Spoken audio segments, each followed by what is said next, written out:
How you guys doing? This is Hybridsteel. Welcome to TCG Card Shop Simulator, and the hype is still going. This game is still kicking butt, and I'm gonna be honest.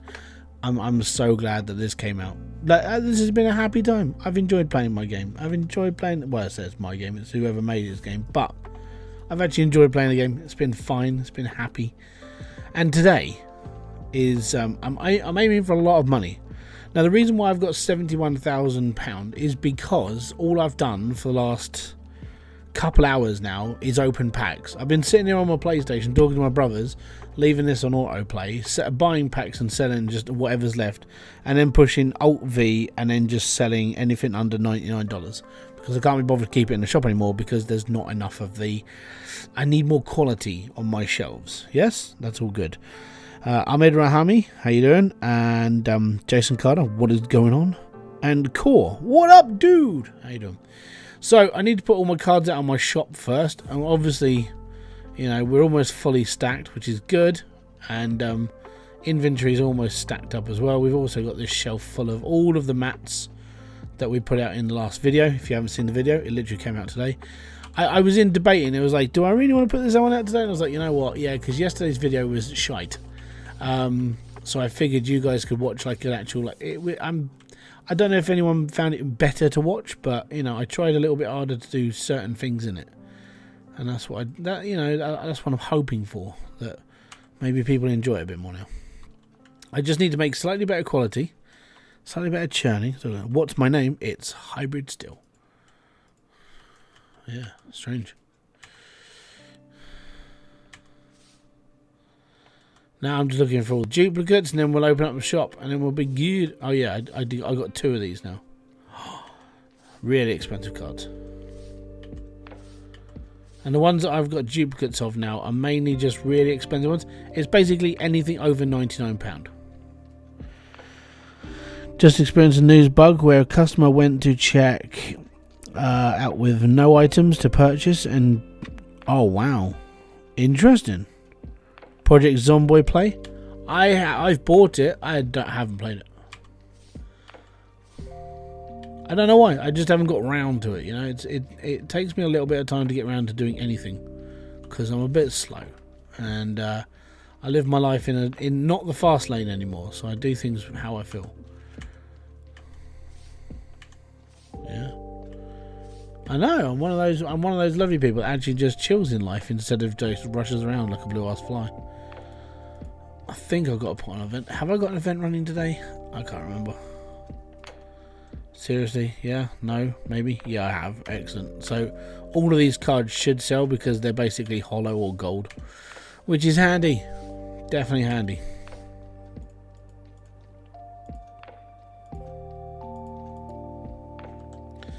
Especially when you consider most of these cards like $100 odd each. And then like the slightly purpley ones are really expensive, like £700 each. Oh yeah. We're a high-end card shop, yes. We don't deal with the cretinous like things less than £100. Oh, that's just a travesty. But I mean, it's like on the plus side, I mean, having the mod does help. Like getting rid of all the low crap is just the way forward. That's just how it has to be. That's why I use it. It's the only reason why is so I can get rid of all the low-end stuff and not have to worry about money. Just need more. I think what I'm going to have to do is get rid of some of my shelves.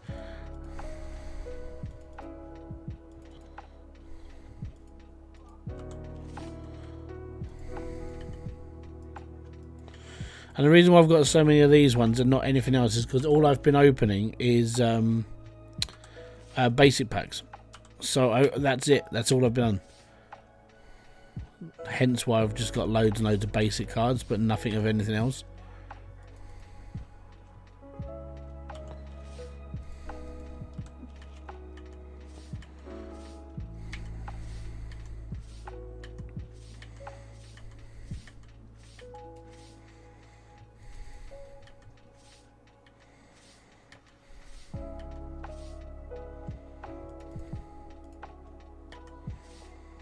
Oh yeah, there we go.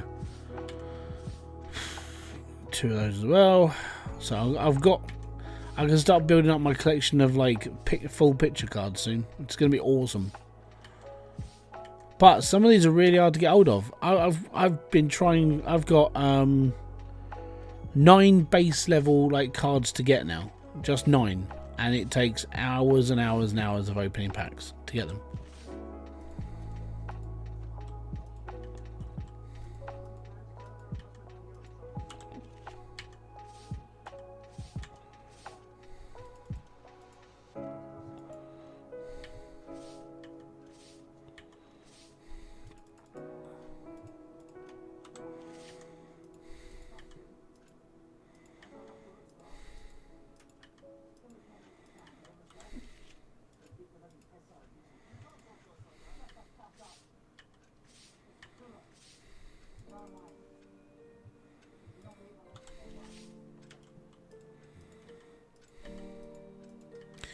Skibbity boop boop doop. Nearly done.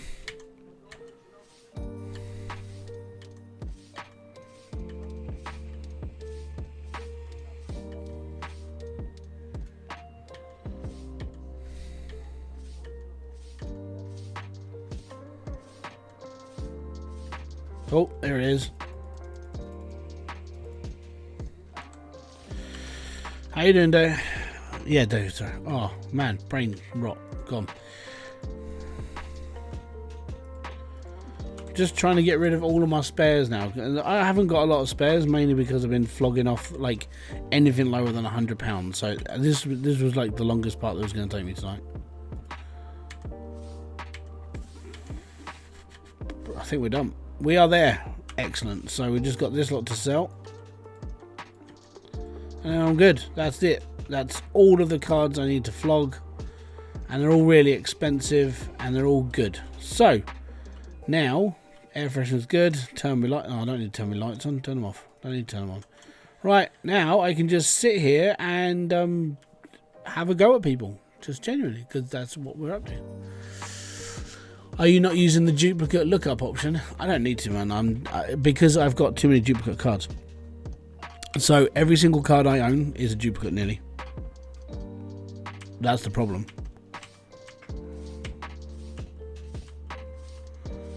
And the reason why I have duplicates is because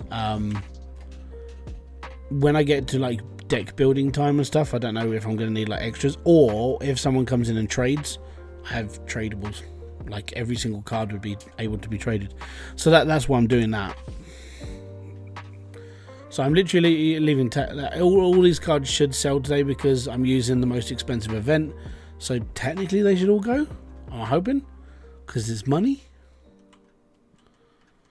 But yeah, then I don't know. I mean, the next thing I really want to do is, I think my next like long video is probably just going to be like decking the whole shop out with everything. So I'm just looking to like get everything really. F Ghost. So I've got some Ghost cards as well.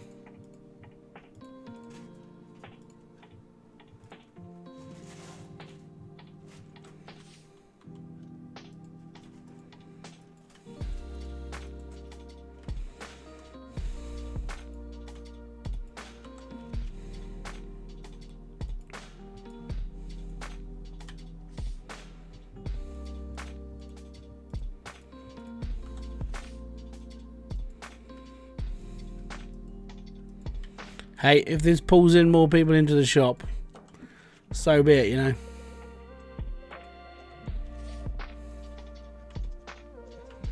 It's all good. Right. And I've got one spare there. So we'll pop that on there. And we'll take that one as well. And we'll pop that one on there. And then I've got ones. And then all the ones that I'm going to have spares are all going to be in there anyway. So technically, that lot will be fine. And then a lot that's in my folder, I could just have one of each. I mean, if I wanted, and I think the sad thing would be to like own every single card and then get rid of like this room and just have it as a whole museum of every single card in a display case. Maybe. But that's just one thing that I'm going to be doing at some point. Oh, you built this game?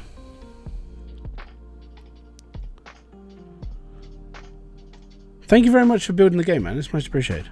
That's really cool. I love this game, by the way. Out of all of the I was saying this when the demo came out.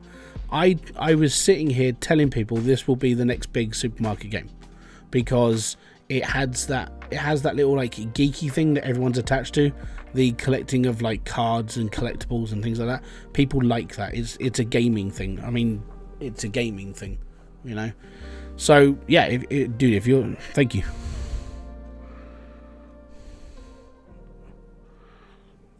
Oh, in your game, I don't know if you're building this. Did I just make an ass of myself? Quite possibly, yes.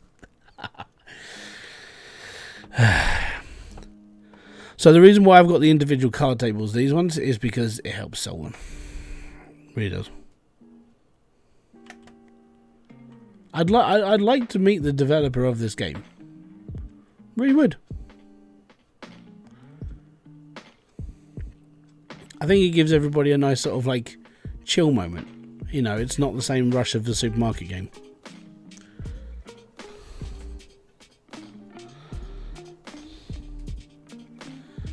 $25? Yes, it's $25. Buy it.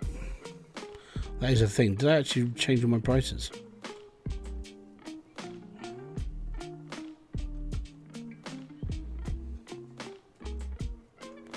Apparently I did. That's okay. Daily thing happens anyway. I think what I'm going to do is not that one. Go into stock, push L, and buy one of everything, and then stack it all back up on the shelf.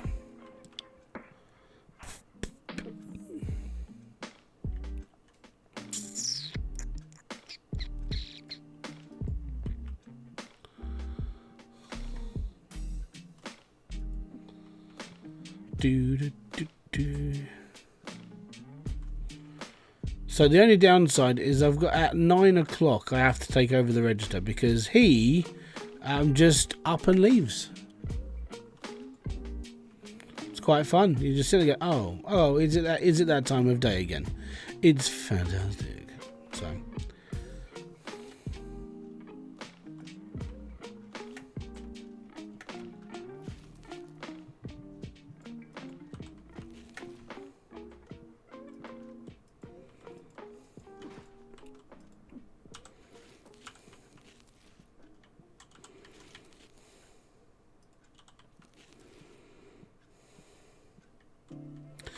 models are there. Where's this one? Why did you order 2 up then? Oh, maybe he had it in his hands when I was doing it. Oh, bums. I don't have enough room to put out another box, so we'll just leave it as it is for now.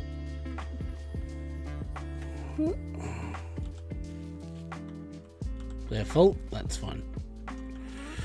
Board games, here. Game board.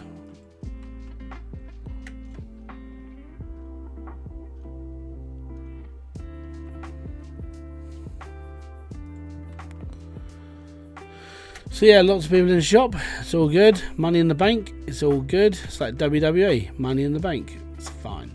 Right. There's you.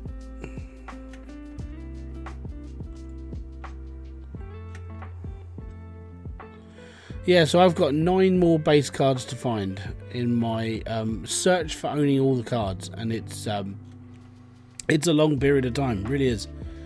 Like, getting them all it takes a long time. And if you're actually going to be sitting there and you want to collect all the cards as well, be prepared for a shed ton of hours of you not finding what you need. Because that's why I've got so much money. It's because all I've done is, I mean, as I said, for the last couple of hours, what I've done is I've had this game running on the other monitor up top, right? So I had the game running up there, opening packs of cards, right? Whilst I was on talking to my brothers on PlayStation. And all I did was, like, when it had finished, I just started up a new rack and just went in again. I was opening 14 boxes of card at a time and still sitting there just going, wow, I found absolutely nothing I need. Hence why I have like this whole collection of like shiny gold and silver cards, because Yeah, that's the reason. And it's the mate. I had to start selling. When I had to start offering cards from like £99 down because the game was giving me too much crap. And I'm sitting going, I don't need all this.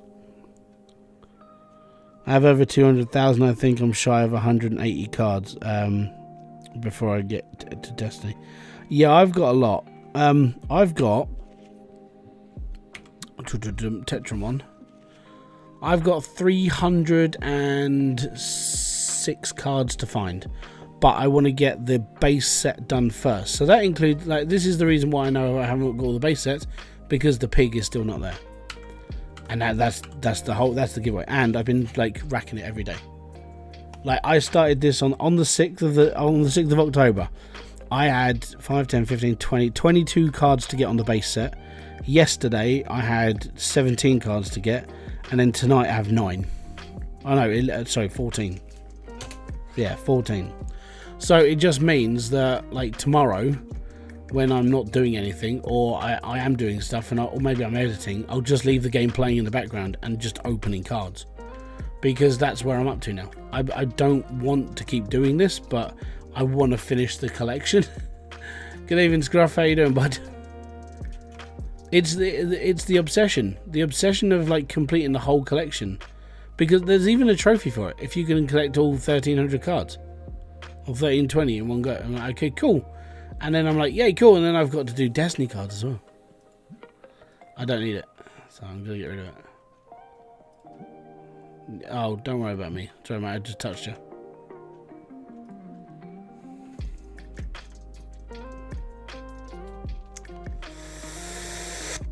Where's the green one? Green one? Oh, there it is. How was yours? My day was okay. I'm recovering from yesterday. Yeah, I know. I don't need to get more ready, so shop's doing really well. I had a reason when I have cheated for the cards. Did you see the ghost card chances? Yeah, I did. No, I'm recovering. I went to the gym yesterday, and I broke a PB. So now I'm just shattered, basically. It's my own fault. That's the whole problem. I'll show you, because I actually did a recording of this, so I can show you my PB. It's like, oh no, I'm fine. It's just my muscles really they don't like me today. They're in like relax mode, and everything just aches, basically.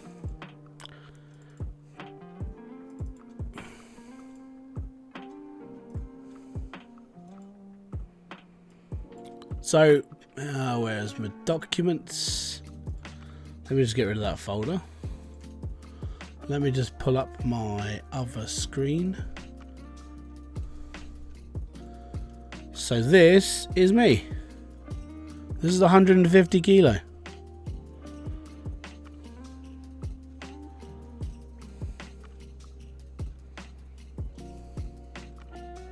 Yeah, that's why I'm achy today. So, yeah, basically, I'm in recovery. So my next time, because the gym's moving on the 28th. Yeah, it's like 300 and I think it's like £330 now I'm up to. So I'm lifting my body weight plus 30 kilo, which is I'm impressed. So and I'm getting old, so it's like, yeah, it's a big thing. But yeah, being like it gives me something to do. But it's like the day after, because basically I did that and then I was doing like other things, a bit busy, because I had like an hour and a half in the gym. I was fine, and then I got home and I was like, yeah, I'm okay, don't worry. And then I woke up this morning, and when you stretch and you hear things creak, that's like everything. And I'm like, okay, I'm having an easy day today. So that's what I did. I chilled today. I went in. I got a couple of things for my display as well. If you give me a second, right, I will go and get these things. Give me a minute.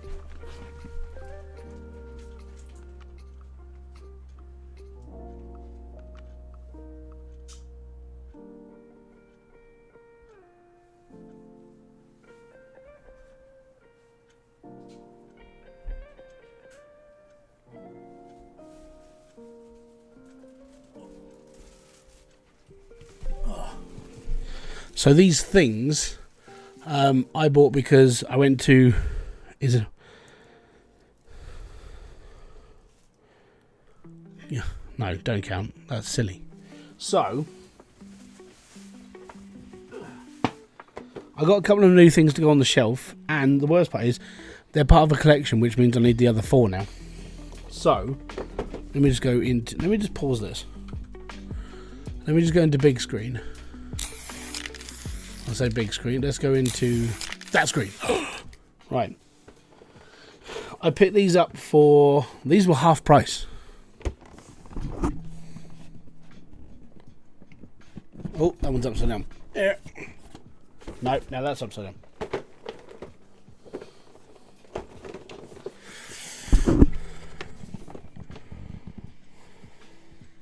I think they're pretty cool.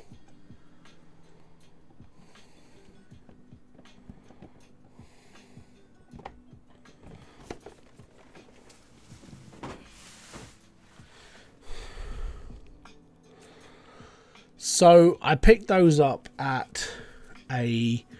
It's like a local. It's a local it's a local toy shop, right? And I was like, you know what? I was in there because I had to pick up. It's one of my kids' friend's birthday parties on Saturday, so I had to buy a card and a present and all that stuff. And I saw those on the reduction shelf. I'm like, yeah, cool. I'll have that. They were 15 quid each. Now I've looked on eBay for the other 4. Because the other 4 parts of that collection are they are Blue Eyes White Dragon. No, not Blue Eyes White Dragon. They are the god cards. So Ra, Cypher, and the I can't remember the other one, which is a pain in the ass. And then you've got the Exodia as a whole model as well. I was like, I think I know what I'm getting for Christmas. I'm buying myself those for Christmas because I'm basically either going to put them up on that shelf or I'm going to put them on the corner there. So they'll be somewhere, but they'll be in my background. Cool shit, but I literally have no info on Yu-Gi-Oh! Yu-Gi-Oh! Is part of the reason why I really like this game. So back when I lived in with my parents and stuff, I was always looking for like a hobby, even though I didn't really do a lot of stuff. So one of the things I did was I started to play card games, and one of the card games I played was Yu-Gi-Oh! And I really got into Yu-Gi-Oh! I had ring binders full of cards. I enjoyed the TV show. I would watch it like all the time, and that's part of the reason why I'm into this, because it's all cards and collectibles and everything else. And when I moved out and I got my own place, I started collecting again. And I was like, you know what, this would be cool. It gives me something to do, because I was on my own anyway, and all I did was work and go to bed and work and go to bed. So having like a card hobby, so I'd go into my local geek shop, I'd buy up packs of cards, I'd put them all into my ring binders, and then I sold my whole collection, which wasn't a lot, but it was enough. And then when I met Kerry collected Pokemon cards. So Kerry collected Pokemon cards, I collected Yu-Gi-Oh! Cards again. So Yu-Gi-Oh's been a big thing in my life. It's always been there. If it's on now, I'll still watch the TV show just because I can. And it's just one of those things. It's always around. And yeah, it's part of the reason why I really like this game. It's the reason why I enjoyed trading cards. It's the reason why I went to tournaments and played the games and traded with people from all over the country, because it was part of who I was. So that's, again, it's the reason why I like this game. So yeah, if you ever get a chance and you don't know what Yu-Gi-Oh! Is, go and check it out. I find it all quite cool. It's more of a grown-up version of Pokemon. I say more grown-up because there's more to it. Alright, I need to turn off the sound because this gets like really horribly like deafening, which is just horrible. So this is how I've been opening my cards. But I normally buy like 14 boxes of cards before I play. But yeah, to you it's model planes. Yeah, I get it. Yeah, the thing is that everyone can have their own hobby and stuff. Like for me, like Yu-Gi-Oh! Is just that thing, you know. I'll never have like a full collection of cards and everything else. Like I think it was Charlie from Moist Critical, where he's got like his cards mounted in frames, and I'm like, that's pretty damn cool. But some of those cards are really expensive. But yeah, it's one of those things.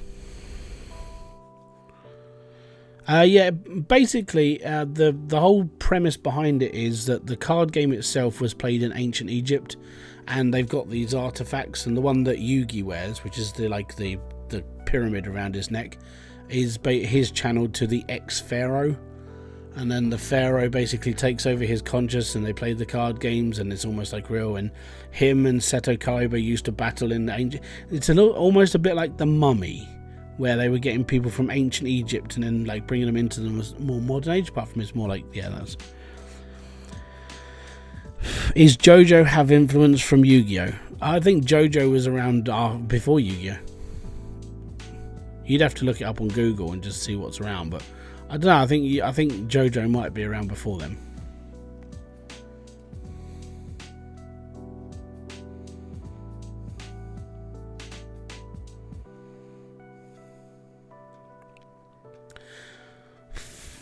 I only recently got this game and I've been trying to find YouTubers.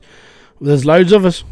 I found you, love your vids, and I want to know how to get super fast opening pack mod. Go to Nexus Mods and download it.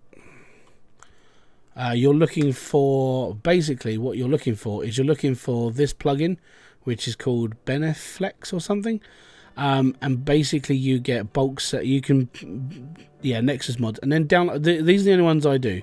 So one click restock is something, fast pack opening, which is, yeah, Benepix, that's the one. Yeah, Bepnix. Auto light switch on, auto set prices, bulk selling, display customers money. I always find that one quite fun. Fast pack opening and one click restock.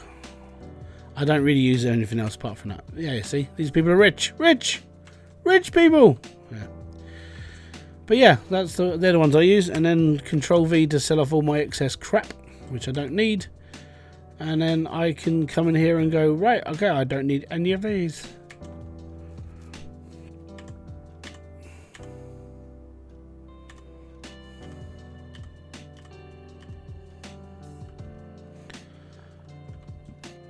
Because we're running out of cards, if I make them all part of one display,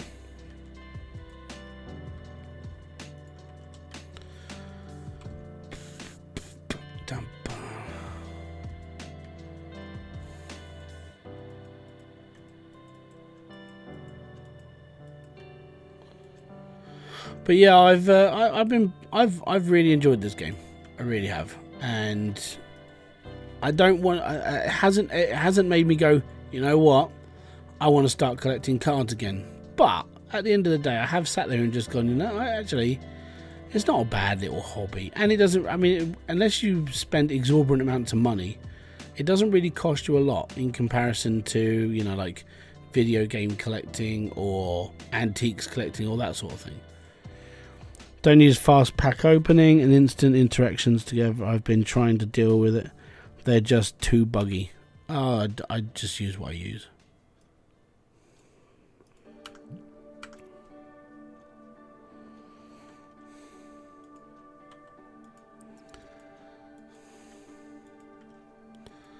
What I should do is decrease the limit of how much I'm selling cards for, because then I could bring some cannon fodder back in. Like the way that I've sorted my cards out is like, yeah, it's really good if you're only opening the store for like one day. The rest of it is like, I've got a really empty shelf now. So all these will sell to probably today, but I've got nothing else to sell. So if I go into this mod and go to bulk selling, if I change this down to 30, and then that's confirmed, and then next time I open a massive box of cards, everything below 30 will be like on there. Okay, right, well, let's get rid of the rest of these cards. We are open. I've got to change my machines. There we go.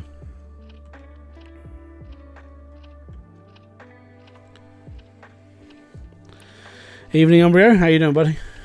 But yeah, so if you are enjoying the stream or anything else I do on this channel or even on Twitch, hit the like, subscribe, notification button below for all other updates, you know. And you get updates from myself and everything. Why do you not go with the big machine? Mainly because I haven't got round to that point in my videos yet. It's more of a progression thing. Hence why I'm really doing this like tonight, because at the moment I've got 89 grand, which is enough to buy not all the, well, I could get all the figures. I need to get to level 80. What happens if you turn the sign in the storeroom? They come through the front door as well. So they come through, if I turn this one, they come through this door as well. And I was asked this, like, why don't you open it? It's like, because this means I have to put air fresheners here as well. I don't want to do that. That's more money I don't want to spend on things. So if I just have them on the main door, all good, right? Yeah, shop's looking at, it's not finished yet though.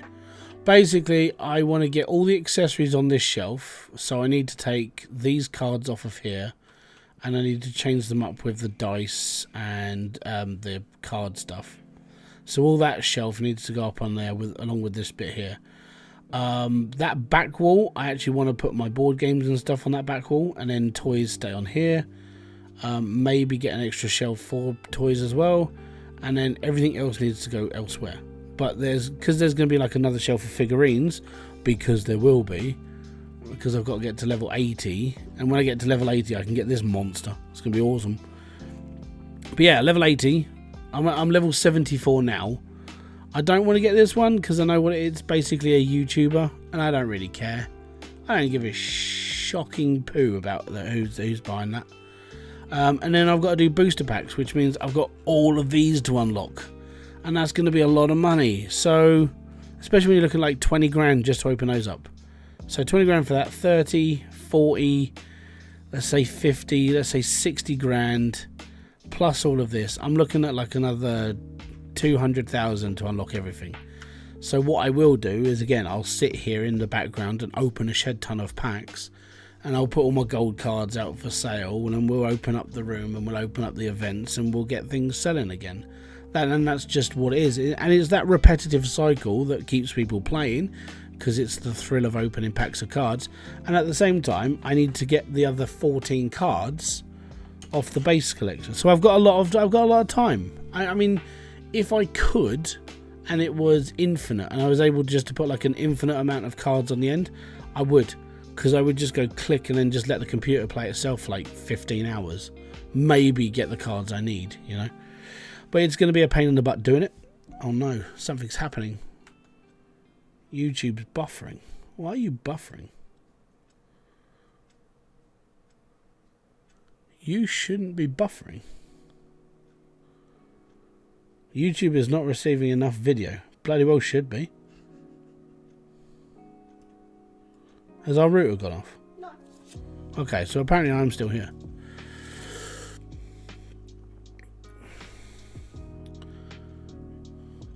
I just dropped 1,893 frames. Fucking hell.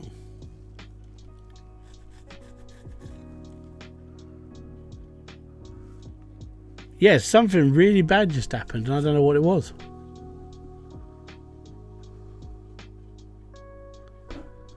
I've never had that before. It's never dropped nearly 2,000 frames in a stream, but not for a while. No, apparently it's me. YouTube is not receiving enough information. Apparently it was an error. My connection is poor. I'm gonna have to do like a recache in my router. Yeah, but I'm seeing poor stream service. Wow, there we go. Well, that's not good, is it? I'll keep an eye on that. I mean, at the moment it's running at like 10,000 kilobytes per second, which is pretty standard for one of my streams.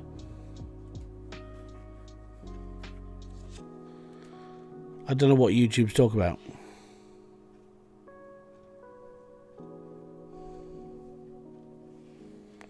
But there we go. I'll keep an eye, and if it does it again, chances are, I know, I think we're having a storm, but it doesn't look very stormy outside. I was promised a storm at 6 o'clock this evening, and it hasn't happened. Met Office hasn't happened. Is it going to be thunder and storms tomorrow? Well, apparently it may be. I've been lied to again. But there we go. So yeah, all those cards in these sold off. So that was quite a lot of cards. And they were not cheap. Some of them are worth like hundreds. Hundreds and hundreds. You know? So yeah, what I'll be doing tomorrow is I'm going to be like, yeah, I just need to do this again. And we'll open another box of cards and we'll go through this. And I'll get some cannon fodder to put up on the shelves next time.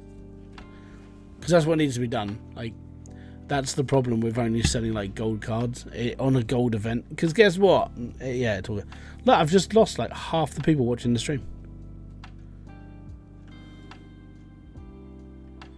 Cheers, YouTube. No, it's just lost another couple.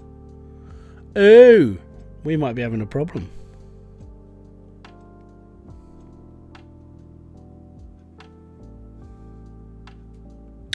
Yeah.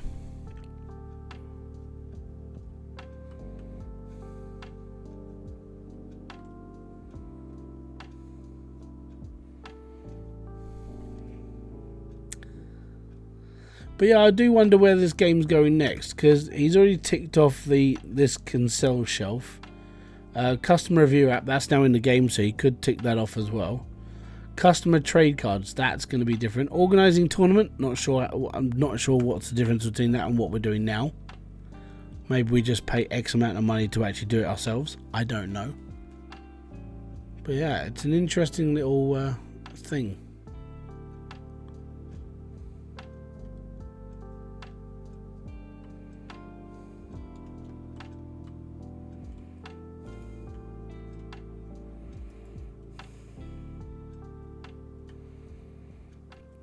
Look at it. There's no more cards. I've got nothing left.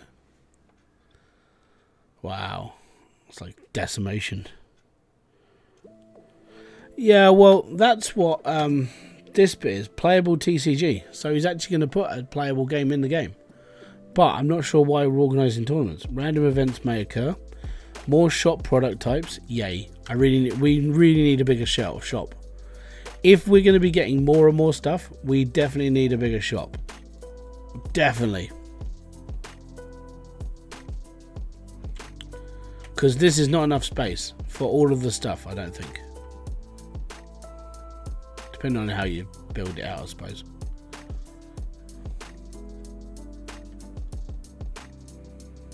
Yeah, how you doing, Clark? Yeah, Clark Cash. Cashier extraordinaire.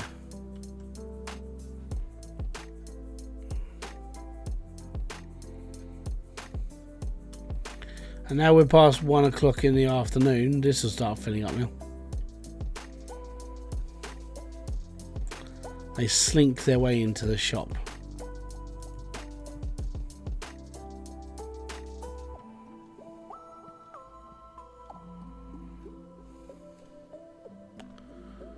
Or higher shelves? No, I don't think you need higher shelves.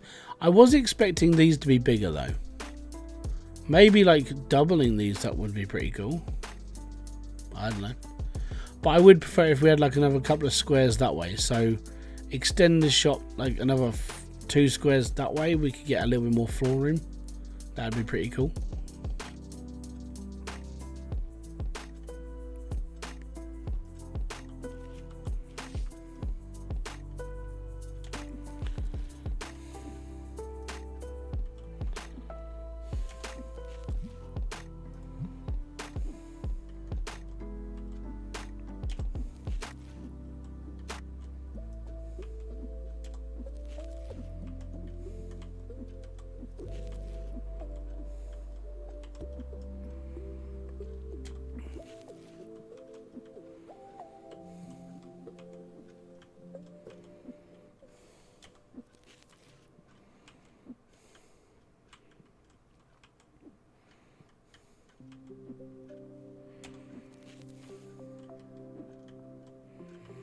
Now, the reason why I'm getting rid of them is because if you keep them out,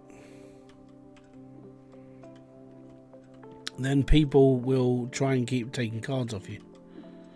So if your shelves aren't packed, then they come in, they're disappointed. Oh, you got nothing left. Oh no. So that's why you take them all out.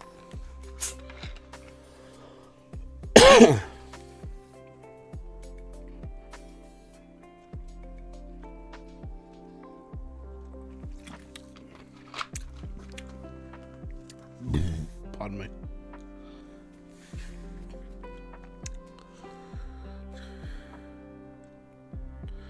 It's nearly time for me to take over the trade as well.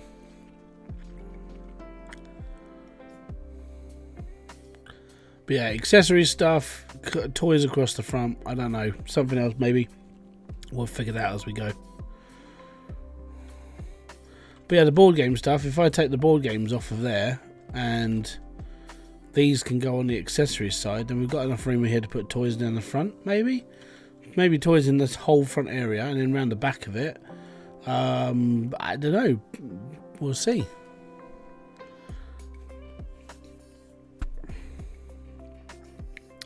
But that'll be like, I think that'll be one of my final videos. I think I don't need much else to do in this game. It's getting to a point where it's like, I just need to collect all the cards. So it's hard to come up with like ideas for videos when you've almost done the game and you're like, what can I do now apart from show another day in the life of like a shopkeeper, you know?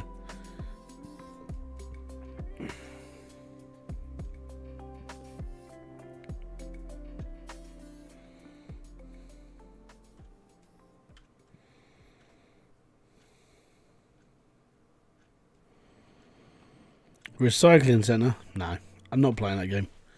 God, I've got to be honest. Out of all the games I've played for a while now, that was quite a boring one, and I didn't like it. It didn't seem like it had enough in it to keep me going, so I decided no. I'm honestly, I'm more excited to look at like Planet Coaster 2. I know it's going to be just like Planet Coaster, but it's something I haven't played for a long time, so I'm looking forward to that as well. Orebound comes out at the end of this month, so we'll be on that, and I'll probably be diggy hole for a long time. You know, I'm trying to think of like the automation systems and how to get things going, and building like an underground like factory and everything else. Yeah, that's the sort of thing I'm looking at mainly now. I don't know what else really. For me at the moment, I'm sort of stuck in the little where. Like, I enjoy playing this and I'm enjoying doing this, but then when it comes to doing anything else, because I was talking to a couple of the bigger YouTubers and I was asking them for advice, they gave me advice and it gave me a lot to think about. I'm like, so this means I have to think about what I do. And that's made me really reconsider like doing videos at the moment, because I've just got to doing better. So today's video was a little bit more of a test of like cutting things out that I would normally put in and trying to make the video flow a bit better with like actual progression within the video instead of just me yabbering on for as long as possible.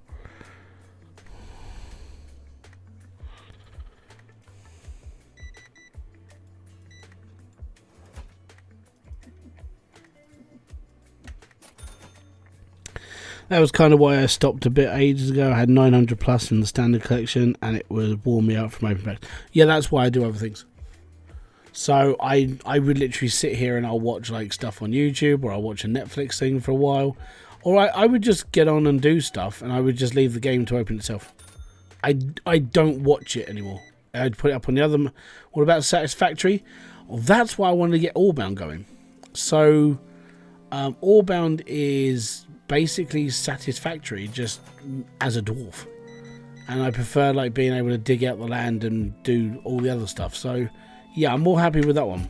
So I'll pretend to be a dwarf again. That'd be cool. I see it more as like Hydra big brother, so I'm definitely looking into it. It comes out on the 24th of this month. But I've also got to start making content for Christmas. So I want to leave as much stuff as possible ready to go.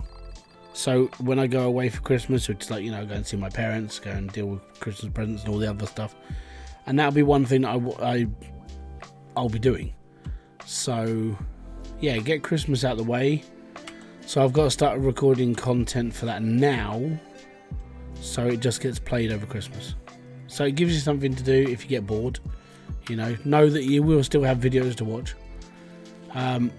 There's 2 seasons I want to do, but I have to record 15 videos of one of them and 15 videos of another. That's how it's going to be. So yeah, that's Christmas. So it'll be 1 video every day during Christmas, flipping between 2 games, maybe 3, depending if I play a bit of PC building sim. Merry Christmas, PC building simulator. See how things go.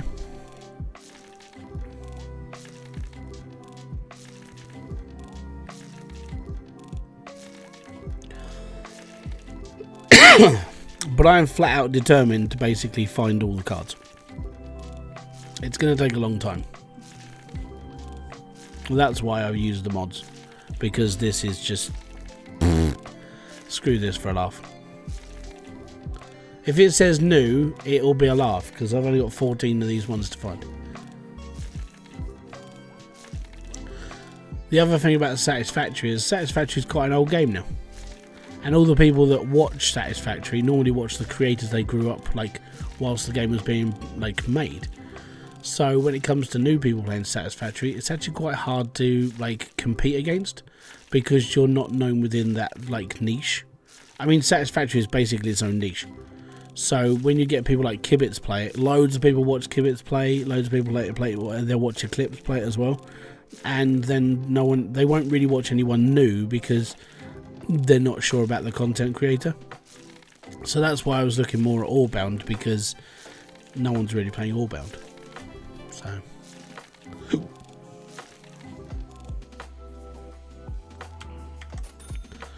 woo, I sold 95 cards.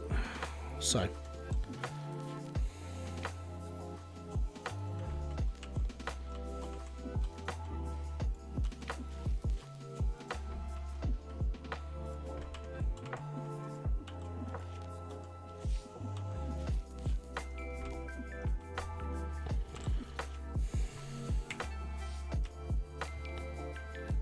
nothing there. I just need some cards to sell.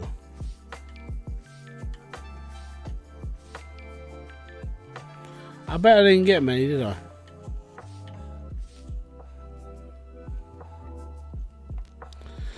Do you have any thoughts on Space Engineers? It's a good game, worth a go if you really went into long form building stuff. If you're a content creator, you could build an entire channel around it and never ever have to play a single game ever again. But that's up to you.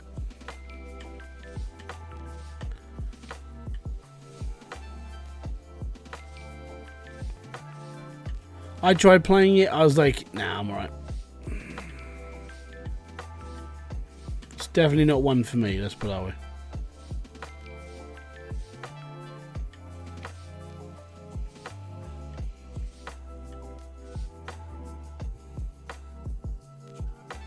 I think we need to start looking less than 25 quid. We need to go down to 25. Because I found 1 card.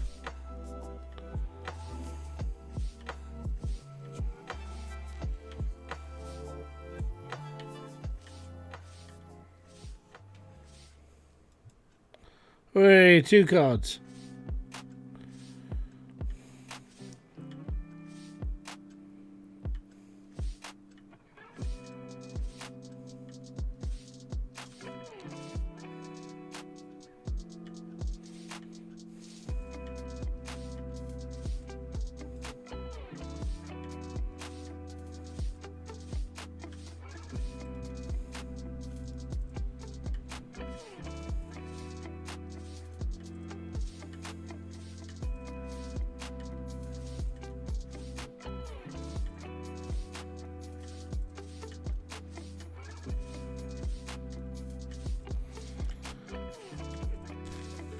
Oh, no, didn't see any there.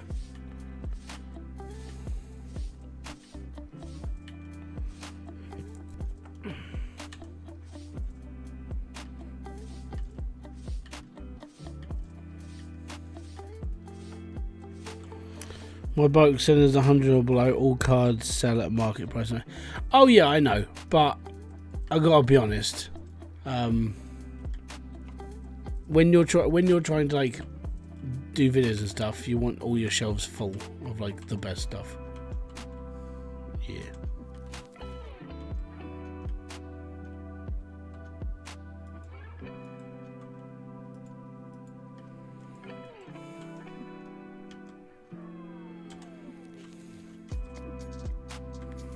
There we go. Is he? Well, he's not done, but you know what? He's going to be busy for a little while. That's fine. We'll open the store. Oh, what did he leave outside?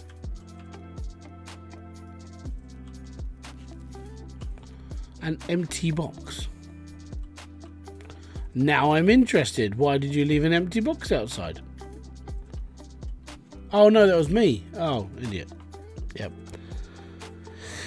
Yeah, my bulk selling is at 30, but as we're opening like one box every time I finish a day, I need more cards to sell, if I'm going to be brutally honest. So, yeah, that's the reason why I'm doing it. But it's okay. Harry Potter is here to save the day. But yeah. Ah, sir, you're too close. Get out of here, you smelly people. But yeah, as time moves on, obviously I'm looking into playing different games now. I think this one, it is more of a streaming game. It is more of like a lot of people watching this on Twitch, which is nice. It's a good way to get a foothold as a content creator, because people are watching this, so they might want to see other people's like perspective of the game, which is cool. Apart from that, I don't know. It's hard because the problem is like trying to find like more stuff to do.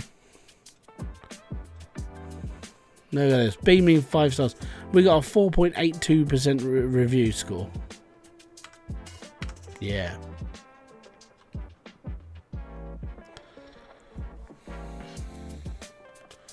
The dream though is to just have one row of cards being sold instead of 2 rows, because it's a lot of cards.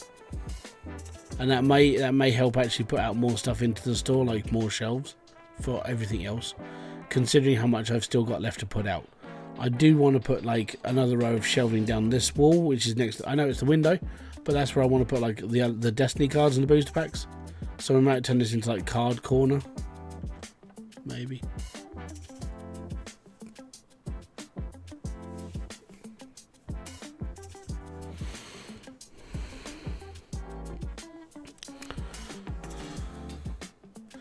See, now they're disappointed because of this. Did you know you can throw stuff through the window though? Well, you used to be able to. He's patched it. Well, that's annoying. And you can't jump with a giant box. It's upsetting.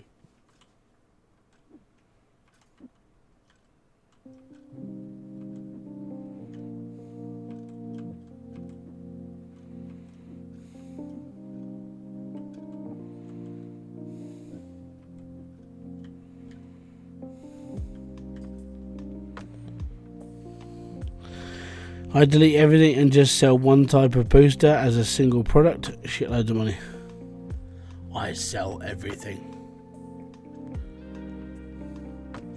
I think that would be an interesting experiment. Like if I was to do like a full day's sales and then strip the entire shop out and then just sell one type of cards. I think that might be a good video. Maybe we'll just have to see. I own a shop and I just sold one product. Yeah.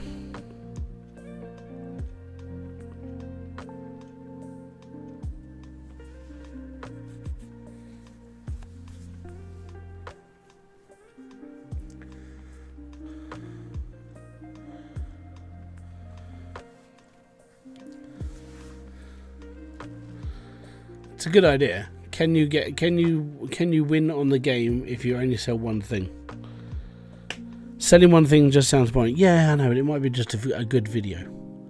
I think it might just be something I like mess around with at the end of my time on this game. Like I said, all I'm doing now is I'm literally just collecting cards. And this stream is for me. If you want to ask questions and talk, be my guest. But I'm not really doing much else apart from earning money. That's all I can really do now. It is a good video. That's why I tried it after watching it. Oh, you've already seen it. Okay. Who did it?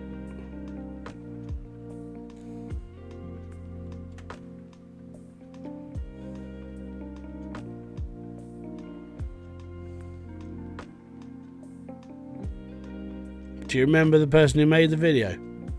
Because it's not like the regulars that I watch.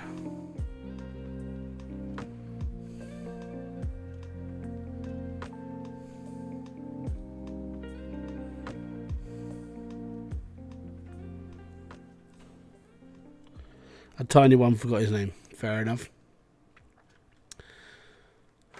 Let's see if I'm going to see if I can try and find it quick. It's probably going to be like under something like I only sold one tarot card.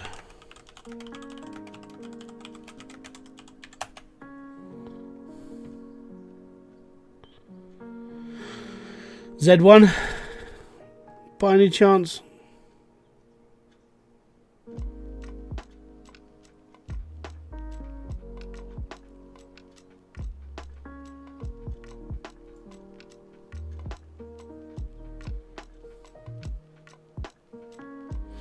It looks like you watched Z1's video.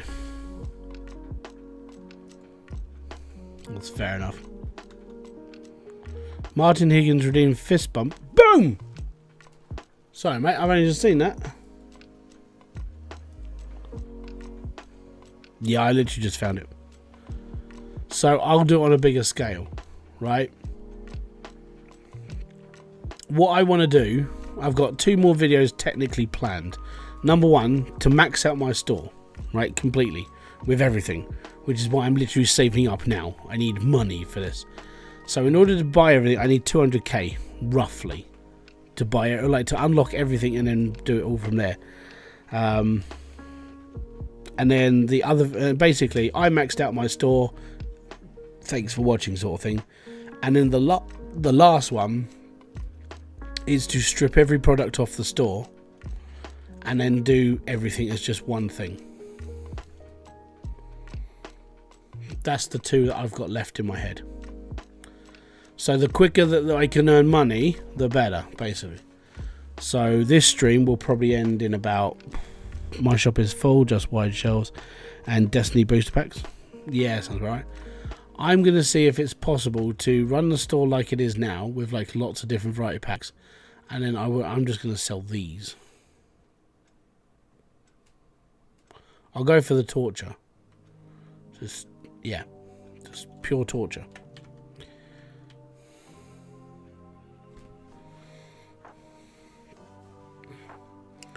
And I'll pack up all the tables as well, so I don't need them.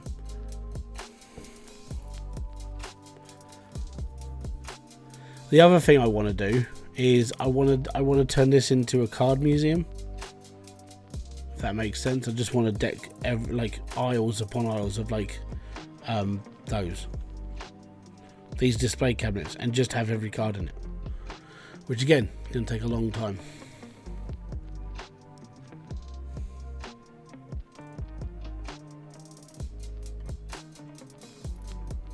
But we are still making like a lot of money. But yeah, I don't think so. This stream's not going to be a long one. It's literally, I was just coming on just to like, in all honesty, I had nothing else better to do.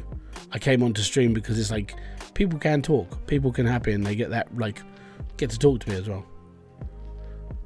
But if not, I would just be sitting there just opening packs for like 3 hours.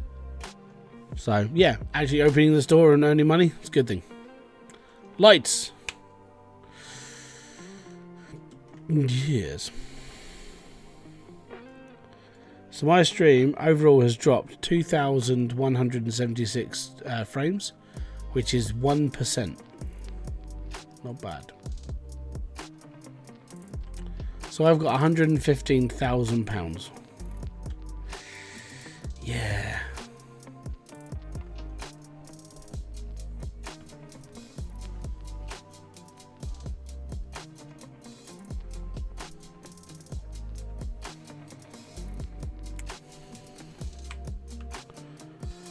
Hi, I've been laid off work on July and still ongoing with the interviews, and you're one of the reasons that I haven't been depressed yet. Well, I'm glad I'm keeping you alive. Thank you very much for watching. It's most appreciated. Gonna be honest, buddy. I coming from a point of view where it happened to me, you just have to keep hunting. Unfortunately, just shit happens. I fucking hate it. I really do. I wish everybody had a job and everyone was happy and everyone could have money. But when you go through that type of stuff, it's like you just got to carry on. Even if it looks bleak, you can still carry on. And you're getting into the Christmas period now, so people start like hiring. I don't know where you are in the world, but people start hiring more because it's getting to that busier period, which could help you tide over. Have they fixed the workbench? Yeah, I'm pretty sure they have. I just haven't used it for like ever now. It's there as a decorative item for me. I do wish you all the best. I hope you get something sorted very soon. My work is so slow right now. I'm just gonna put the stuff on the shelf. Good, yeah, carry on, mate. Be happy.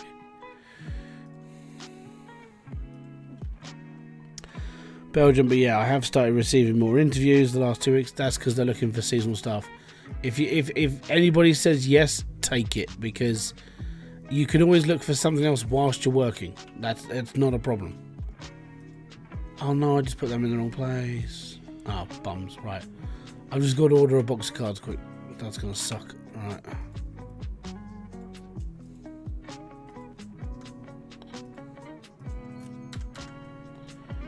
And the thing is that don't get depressed about it, right? Think of it as just a speed hump. Shit happens, and just gonna plow through it and just break the speed hump and just decimate. Kill it in your next interview. Be happy. Be energetic and enthusiastic about the position. And one of the best questions that you can ask somebody when they give you an interview, right, is where do they see you in the company? So you want to ask this question. You're going to sit down, and when that person talks to you about the job and so on and so forth, and you're more intrigued about it, they've read through your credentials and everything else. The question, when they say, have you got any more questions? You say, yes. If you were to hire me today, where do you see me working? And I picked this up from Pirate Software, so it's not my original idea.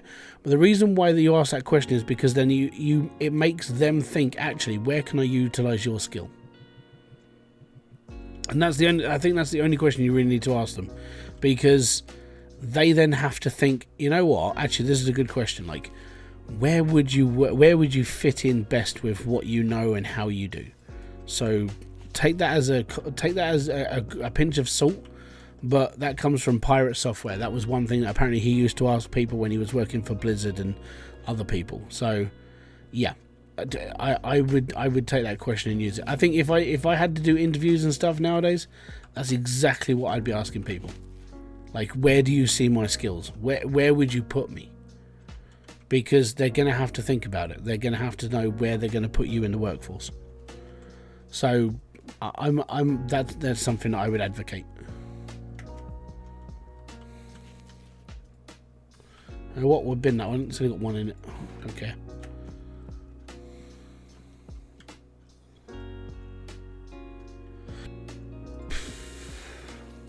Ah, you're leaving. Get.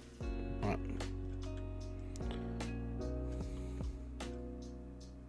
120 grand. We're getting there. We're smashing it, brother.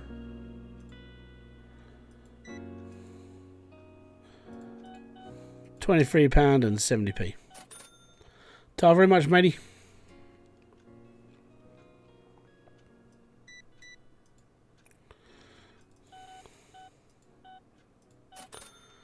Excellent. Yeah, so I need to do like a mega restock.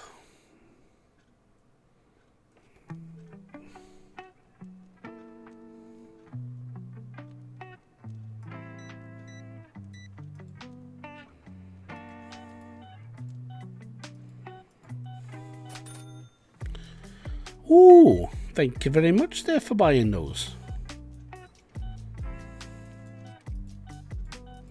40/40. Oh yeah, booster packs.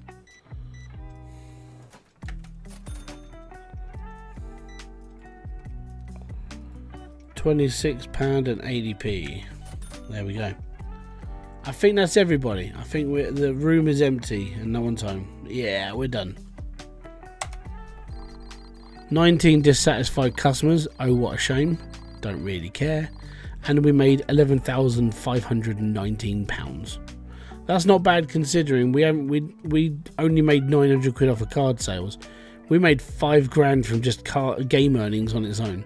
We made almost as much in the game as we did selling items. What? That's because I didn't pay my bills either. My bills are going to be well expensive today.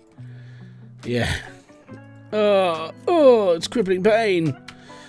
That's so bad. Right. I think I need to help. I think I need to help Axel like stock the shelves. So we're going to do this now.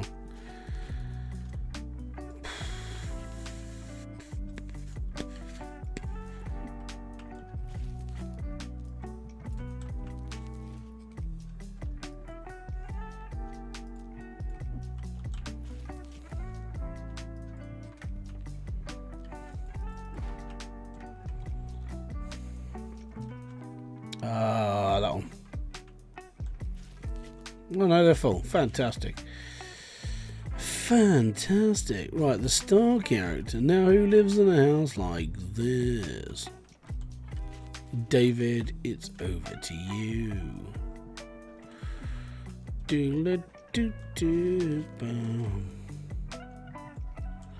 Yeah, I need loads of those. It's going to cost a lot to restock this entire shop, but when we get it done, it's going to be worth it. Like everything's going to be fine. And if it's not fine, I know how to cheat the game. It's fine. What I do is I just sit out the front and open lots of boxes of cards, and that's all I do for the whole time. And then I make like £3 off of each box because that's how much you make, roughly.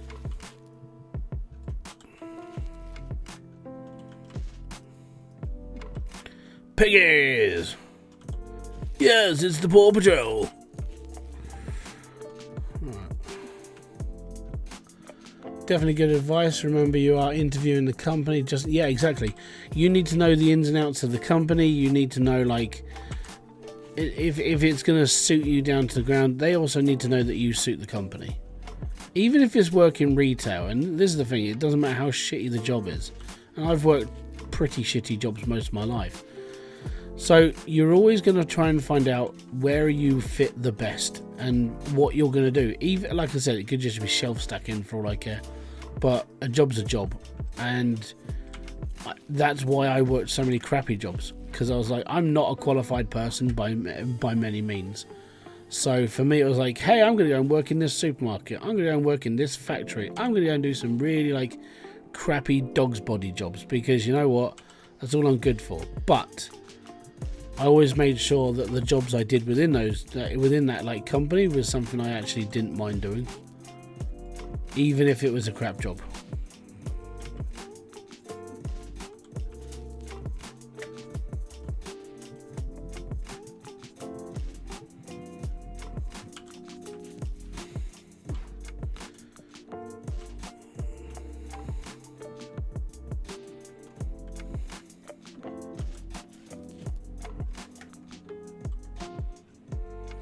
Just need red and green.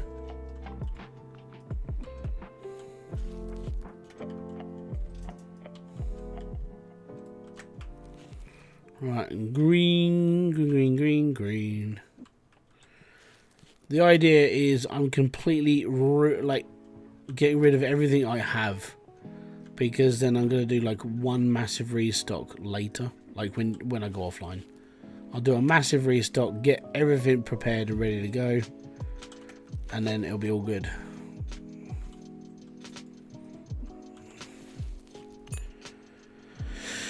Wrote all these tomorrow. I have 2 interviews. Thanks for what. Oh, dude, like if that question you ask, like where do you see my skills being put into your company? Next time I go live, which will probably be on Friday, come and join the chat and let me know how it goes. And if you say, look, hey, you know, I asked that question and they thought about it and so on and so forth, then pass it on as advice for the next time. So if you get that job and, you know, that's the reason why, pass that knowledge on to somebody else and try and get more people sort of like thinking about where do they fit within that company. As a job interview thing, it's just one of those things. Most of the time that I went into a job, it was like, hi, my name's so-and-so. Talk to them, they'd read through my stuff, and I would basically sit there going, so I'd talk about the actual shop or the place I was going to, and like which department needed more help. So the reason why I said that is because for me, like, lifting stuff up is completely fine. I'm a lifter. I'm a manual person.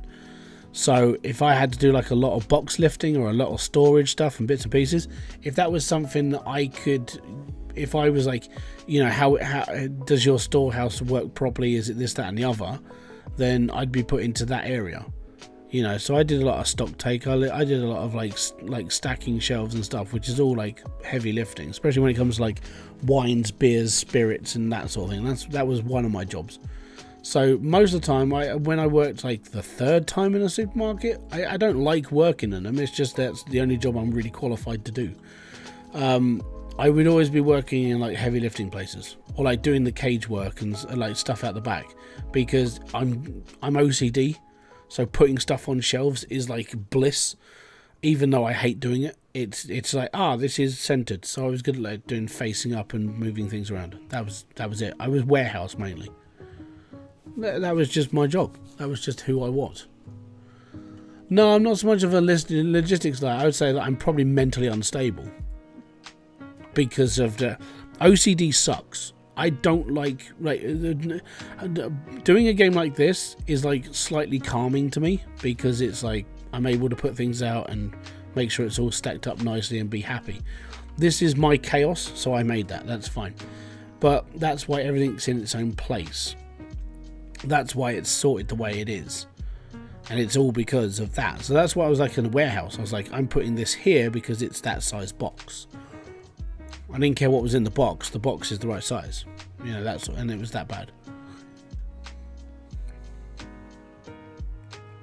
But yeah, I used to do cage sort as well. So when we used to pull a delivery through the back, so we had to have like 10 cages stacked against the wall, all open. And you'd have to sort the lots out for people to take onto their aisles. So you'd be basically just taking one cage, taking it apart and putting like everything into different parts.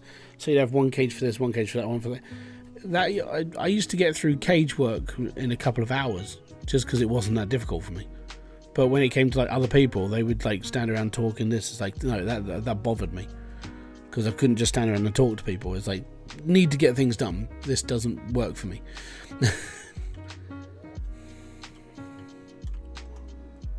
Right, I think... red dice.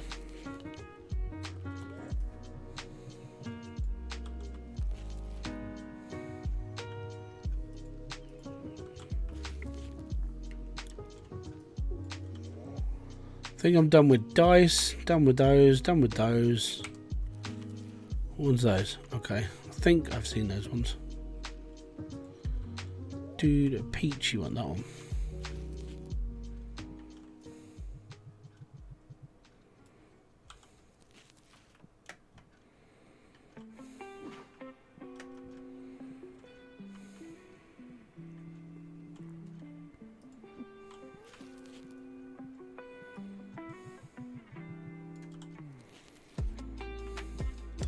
Don't know if I've got any of that one. Oh, I have.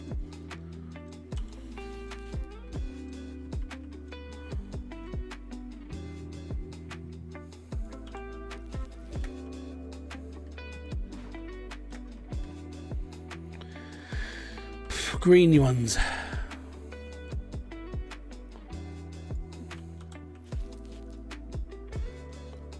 Another way of getting yourself interviewed, and it does like bend the truth a little bit. On your interview, think of the most poshest way you could tell your previous job. So if you're a shelf stacker, you're a logistics assistant, because you were putting stuff on the right shelves. It's logistics, it's fine. If you're working in a factory and your job is to move stuff, you are a manual labouring assistant. You just try and make the job sound a little bit more posh as well. It's like, oh wow, this guy must be qualified. It's fine. Let's put it this way. Most of my job applications were like, I've worked in a shop, and that was basically it. or worked in factories, or worked in a call center. I worked in a call center. I have good customer service skills. I can take calls like any. I'm just good at taking phone calls. I have that phone voice. I have the articulation. I'm all good. But my God, it was such a shit job. I did not like it. When you have to phone up over 100,000 people from PC World Business, asking them really horrible, like not so much horrible questions, but quite intrusive.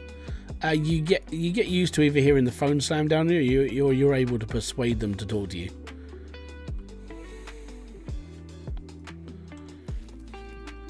Like one of the questions I had to ask people, and these were companies.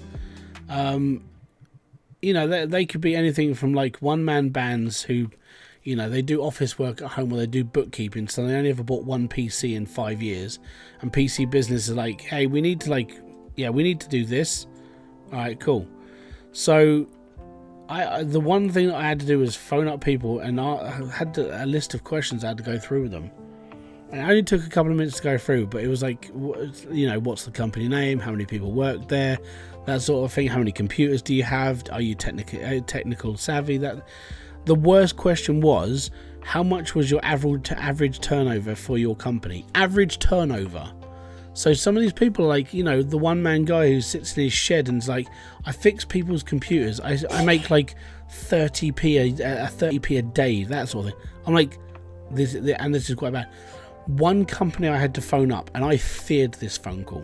And the reason why I feared the phone call is because of who I had to speak to. So if you don't know, back in the 80s and 90s in the UK, we had a problem with the IRA. And one of the whole problems with the IRA was Sinn Féin, who was a political party in Ireland. And one of the phone calls I had to make, because they were a PC World Business customer, was Sinn Féin. I had to phone them up and try and speak to Jerry Adams. And I'm like, I'm going to brick myself. And he's bought computers from PC World, so I had to phone him up. I got through to his personal assistant. I didn't get through to him personally. But yeah, I had to speak about like the office and stuff. And they're like, we can't disclose this information. We can't disclose this information. I'm like, okay, I'm fine. Thank you very much for your time. That was my phone call. And I was like, I'm not even... That was the most scariest time I've had on the phone. Yeah, it was fun. Yeah, that was my call center life. Apart from talking to absolute, so I know some people don't get like technology, and I understand it, and that's why you had people like me on the phone lines trying to help people.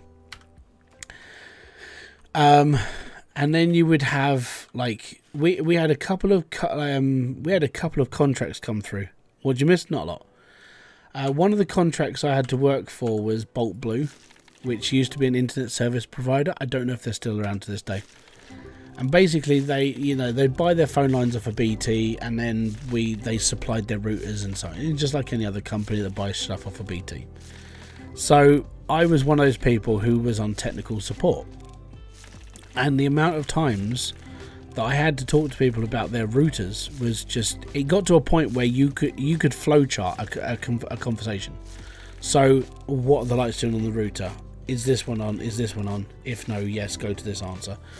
And the worst part was when I first started doing this contract, I was new. So I was talking to like, you know, people who were a little bit more advanced than me. I had like people around me who were support, and that was good. And I got a new card. And then all of a sudden, like, I had this one call. And I'm never going to forget this one. It was an old guy. And he phoned up. He said he was talking about his internet. He was talking about his internet. It wasn't working. I was like, okay, cool, right. So what we'll do is we'll go through your computer. We'll set up the connection. We'll get this done. So this is when you had to physically to set up an internet connection on your computer for the router to talk to the right channel in your computer, and that was fine. We did this flawlessly. He'd come back like 2 hours later because he had to go off.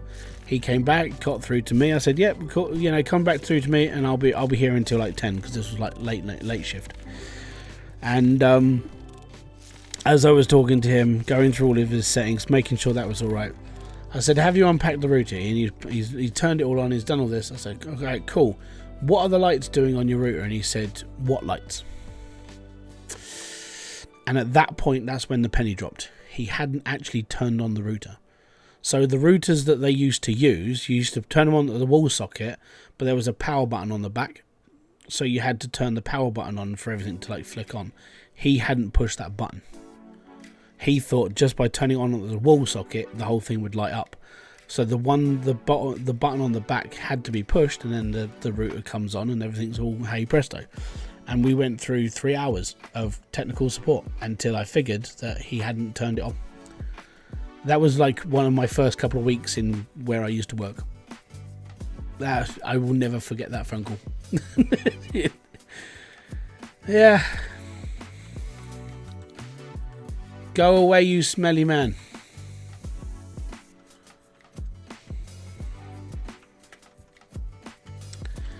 Right, I think we got some cards to sell.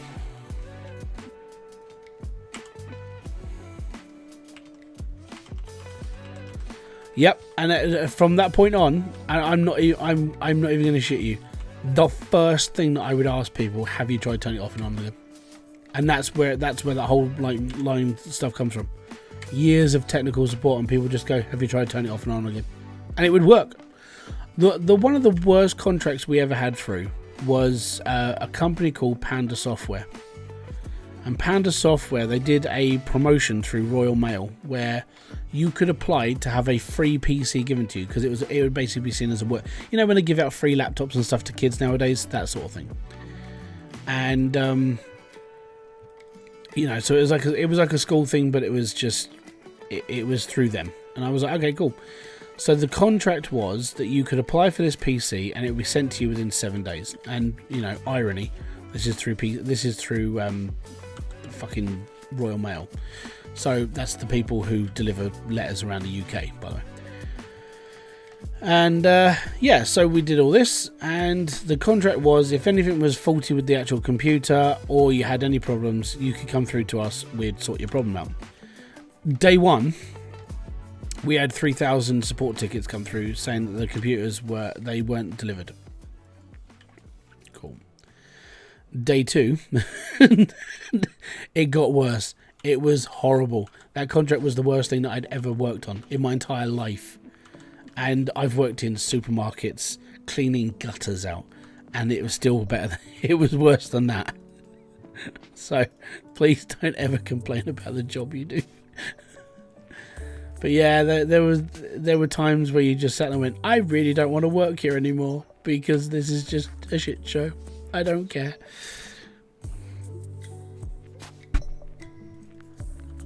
Right, everyone uses the turn it off and on thing. Everybody.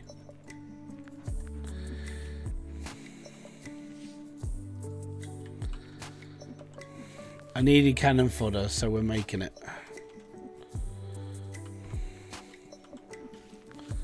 I'm basically just going to sell anything I can right now.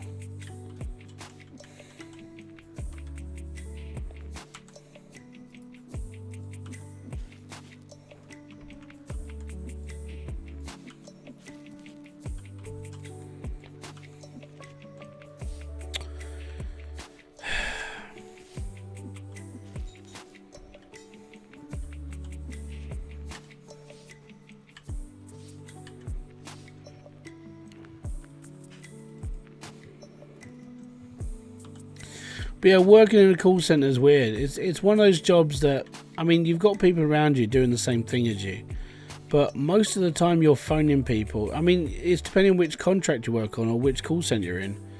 It's a strange job because you don't think it's a job, but you are working. It's really strange. I mean, I was basically most of the time when you do like tech support, you're paid to just sit around and wait for someone to phone you. I mean, averagely, like when working night shift, it was like, I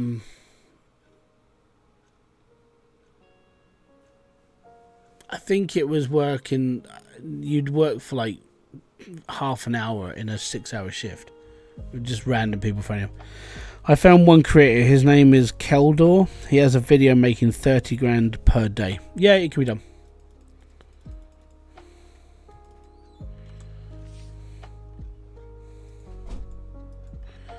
I gotta be honest, I'm literally doing this because I need to fill up the stuff for this video, for this stream. Oh no, I want that one back.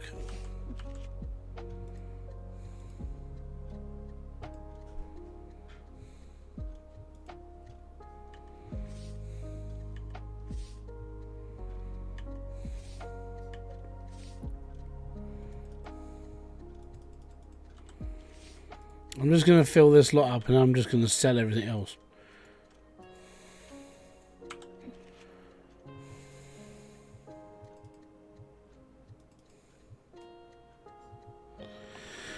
You don't have the auto stocker mod? No. I like, in fairness, because I use mods for doing everything else, I still prefer to do something, which this is, I prefer doing this.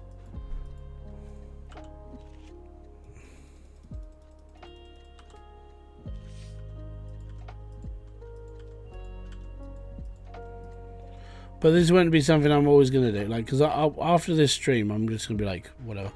I'll just carry on. I'll be sitting here opening packs cards. Cool, that'll do. Right, excellent. And we'll open for one more day. The picture gallery. Alright, so yeah, we'll do all those. And then, yeah, this is going to be, yeah, it's all good. Basically, my idea is like to get this shop completely finished. In order to get it completely finished, I need to unlock a lot of cards, and for the next couple of days, that's sort of what I'm going to be doing. You know, that guy just bought all those boxes.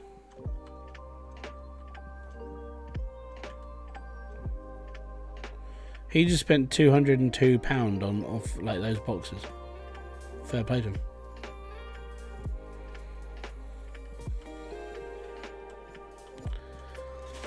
But yeah, so if you got any more recommendations of games to play, I'm more than happy to look into them. I've got a couple on the hope. I was going to buy there was another internet cafe sim game that I was going to pick up today, but then I'm like, no, I need to, yeah, we can't afford it now, but I could probably afford it in a couple of weeks time. So that'll be something I might do as a hobby. It's a bit like Internet Cafe Sim 2, but a little bit more. If I'm going to be brutally honest, it actually looks pretty good. It looks cooler. There's ways of making like actual bays for streamers and stuff. It looks pretty nice.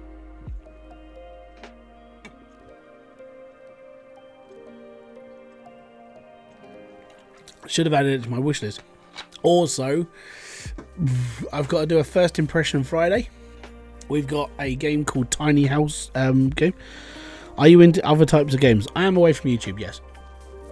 I don't much play when it comes to my channel. I play simulation games, so sim games, tycoon style stuff, that sort of thing. I enjoy that sort of game, which is why I play them on here. It's a passion, so I share that life with you. When it comes to outside, I play like MLB at the moment on my PS5. I play Tiger Woods Golf. I play Rocket League. Yeah, I play a lot of other games.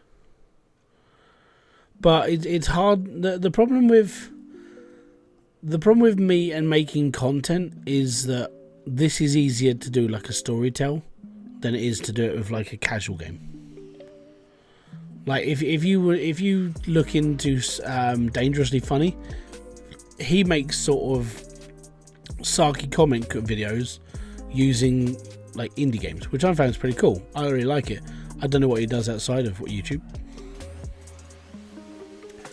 But yeah, it's always best to like separate what you do for, you know, even if it's just a hobby or fun, or if it earns you a little bit of money, then it's all good. If you separate this to that, so you have that break, then you don't feel as bored. To put it into perspective, if you do long stints of something that you think you enjoy and get through it, and then by the end of it you're like, I don't want to do this anymore, you didn't enjoy it in the first place. My unfortunate part was with Car Mechanic Sim on that one. I really enjoyed Car Mechanic Sim, but I killed it for myself. I like Dangerously Funny. I need, as a budding content creator, I would say that I need to sort of I need to pay more attention to how they work, and then incorporate that into my stuff, really, because I'm sort of boring.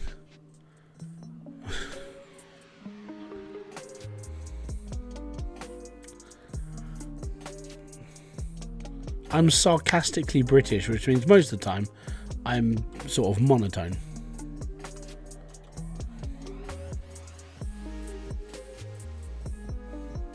Hello.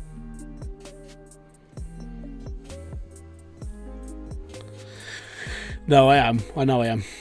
Do you know how I know I'm boring? And this is. I'm not playing recycling.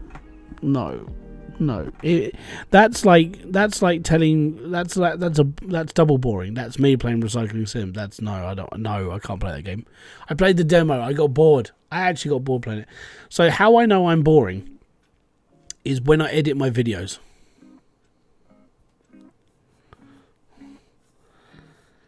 Yeah, Monty Python's good. Can't remember. It's called Recycling Center. I know the game you're on about because I've already played the demo. Raptor was playing it today. No, that game had me in a coma. There are certain, even it may be a sim game, but there is a certain point where I have to sit there and just go, I cannot play this. I love both Car Mechanic Sim, and it was just repetitive for me. I still sunk in there. Yeah, same. I put in a lot of time into it as well. And my problem with it is because I did what I did. I basically did a guide for all of the story cars to start with, and then I did like 3 seasons of like Rusty Nuts Garage. And after you've done like a shed ton of videos, and each one of them you have to record for like 2 hours at a time, by the end of that time you're like, I can't do this anymore. I killed it for myself. I really burnt myself out on CMS. Like I look at it now and I go, yeah, I could play that, and then I remember why I stopped. It's like, I don't want to do this anymore. If a new one comes out, I'll probably look into it. Because it'll be a fresh thing. It'll be new thing. There'll be different things in it. But I can't sit there and play 2021 anymore, or 18.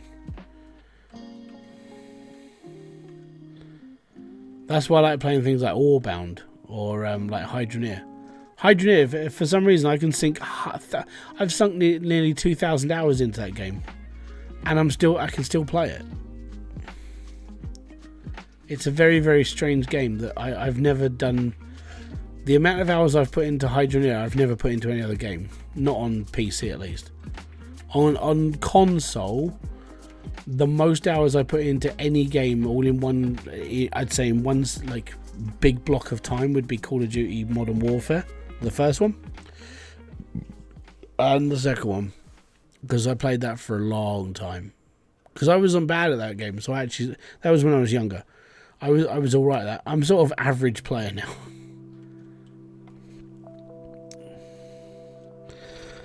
I've put Call of Duty 2 and League of Legends. Yeah, I've never played League of Legends.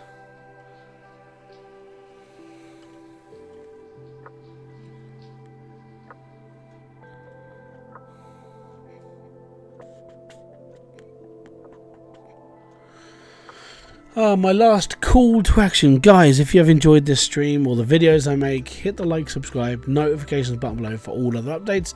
If you want to buy some merch, down in the description box to the 4th store, you'll find a D's Nut Cup, and you'll find the t-shirts I've designed. And if you want to help support the channel, you can become a member for as little as 99 cents a month, which is cheaper than any cup of coffee ever, and you'd be supporting me and my gaming addiction to the simulation world. But apart from that, just hit the like button. It's all good. Playing Hydroneer right now, working on my 2nd level area in Volcalidus. Yeah, I've done that. I think that's the problem. Now I can sit and just go, I've done it all. But yeah, 2nd level is pretty cool. Actually, I wouldn't waste time on the 2nd level. If you want my honest opinion, go straight to the 3rd. And the reason why you want to go straight to the 3rd is because you'll set up for a little bit of the 2nd, and then you'll be sitting there just going, Well, I've only got down. I've only got to go down like a couple more blocks, and then I'm at the bottom, and then that's where all the big gold is. That's where you want to head. You don't bother with the info like tier 1. Get to the bottom of tier 1 and be happy, and then go down to tier 3 straight away. Just don't worry about tier 2. Thank you very much, buddy. Much appreciated. A boom.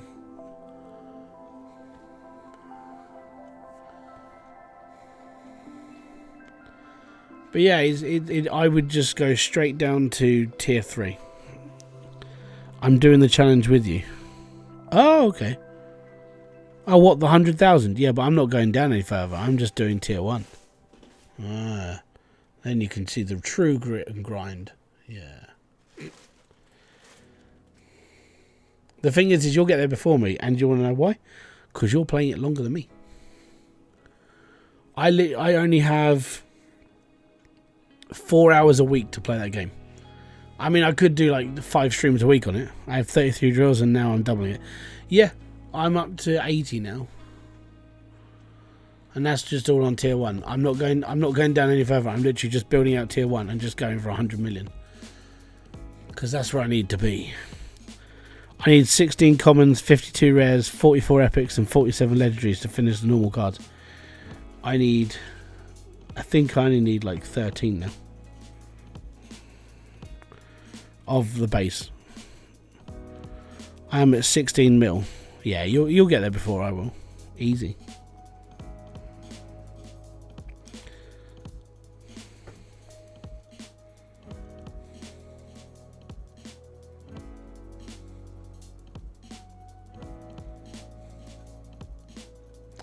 Just waiting for my turn on the till now, and then we're done.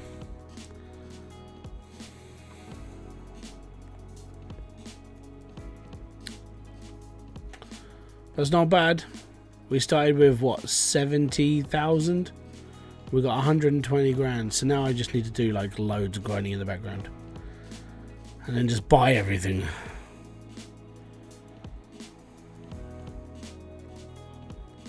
But yeah, I need to spend over $200,000 on stuff now in the games, just to unlock everything, and then be like the master of the card shop, and then figure out where I'm going to put it all. And that'll be fun. I am literally thinking I only need 1 row of these though, because they set up really fast on gold. If you're able to spend £700 a day, you're able to make like 6-7 grand off that on its own, which covers all your bills, and whatever you get in your shop is profit. Oh.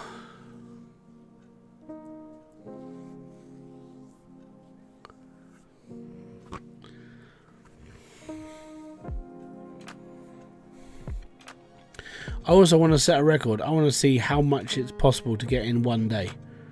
Like, there has to be a way of being able to like maximize profits completely. I think it involves selling like the highest like tier of card, and just only that time of the card. One of those would sell quite well. If I could get like 40 of those, we'll be banging on home. Yeah. Yeah.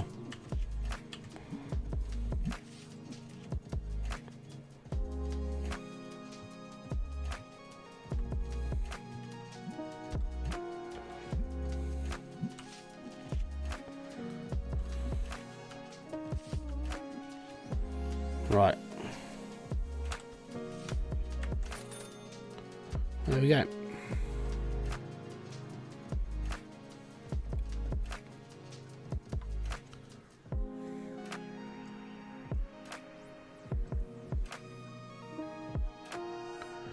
But yeah, the next push on Hydroneer on Saturday is get the mine working like ASAP, dig a big hole in the side of the wall, like that whole corner section, and then have it open plan ready for all the drills. I only had 2 of those card shelves, just a lot easier to restock. Yeah, but when you're selling like a lot of cards in one go, this is easier. But what I'm going to do is I'll put this back into like 2 rows here and here, and then fill the rest of the shop up with shelves mainly.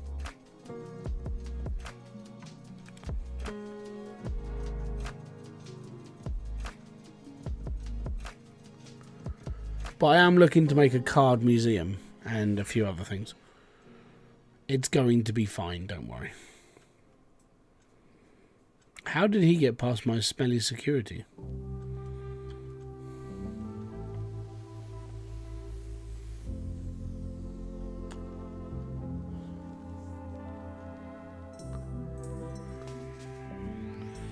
Maximum effort. Yeah, they're pointless, I know.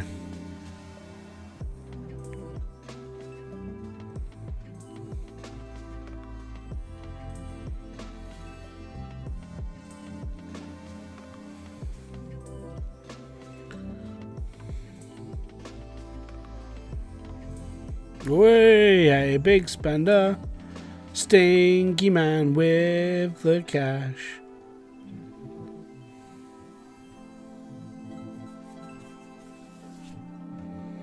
Hold your nose, he's coming home. Right, don't worry, dude. I'll get the last couple. It's fine. Hey, insert. Oh, nice. Do you need all these play mats?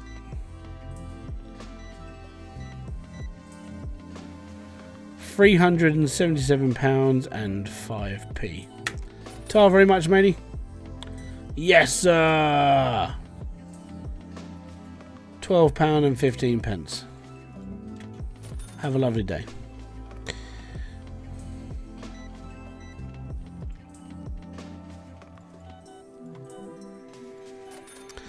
Just bought 128 boxes of cards. The lag. Yeah. That's why I only do it in like... I do it in like 14 boxes at a time. There you go. Day 154. Fantastic. So there we go. My shop has been pillaged. It's been ransacked. But it's been a good one. So I hope you guys have enjoyed this. If you have, hit the like, subscribe, notification button below. I will be back another day. I'll be back on Friday. And I am playing... tiny... Crap, what the bloody... I'll show you this game I'm playing on Friday. I'm playing a game called Tiny House Simulator. Right, I know it sounds weird. Right, but this funny little game's just come out as a demo.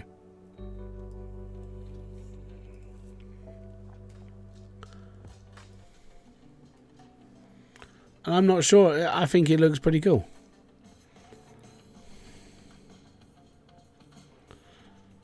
So, basically, you build little houses for people on the back of your trailer. In a warehouse. And everything's customizable. And I think this will be a pretty cool game.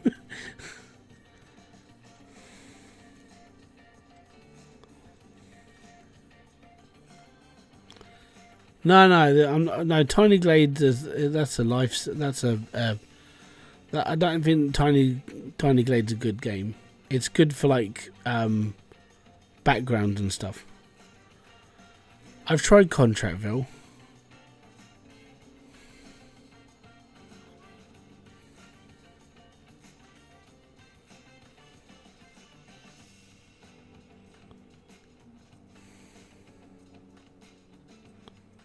I'm like, you know what? We'll give it a go, and we'll see what happens. So yeah, that'll be what I'm doing on Friday. On Friday night, we're going to be doing first impressions of Tiny House Sim, because the demo's out now, so you can play the demo. The release of this game comes out on the 5th of November. I just thought it'd be a funky little game to give a go and see what it's actually like. Tiny Glade is like, what's the word for it? What's the thing? A diorama. That was what I was thinking of. It's a diorama sim.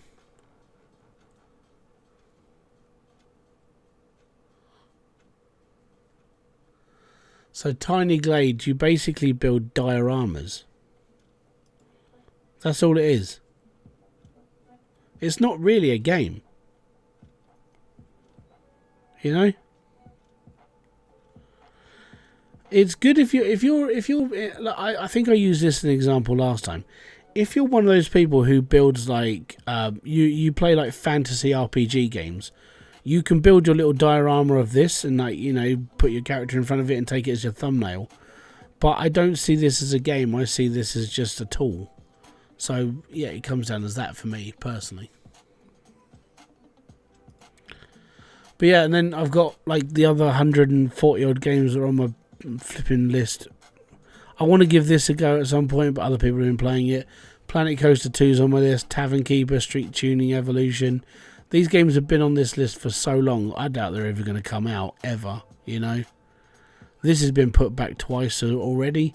Moscow Rush, Industry Giant 4, Junk, Magnet Fishing. It says coming soon. It's been saying coming soon since 2020. But yeah, there's loads and loads and loads of games that they keep saying they're going to come out, and they never, ever do. Ever. So this is the problem with, like, waiting for this. This is on its way. I know that because it's got a Lurk It campaign as well. Also, I did see something Cheesecake Dev put. He put up a new thing, and I'm probably going to play it because we played the first one.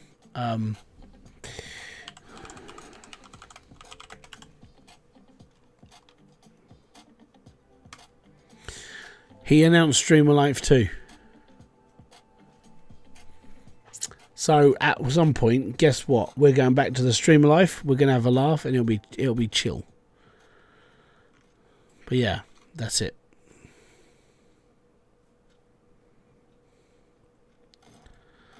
But yeah, he's done okay. This was an alright game. If you don't mind playing a weird, like, well, it's a weird game, but that one's alright.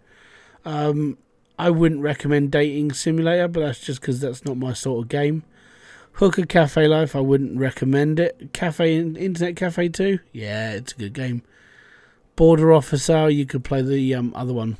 I can't remember what it's called now. But yeah, Ludus, I've never played that either. Maybe I should.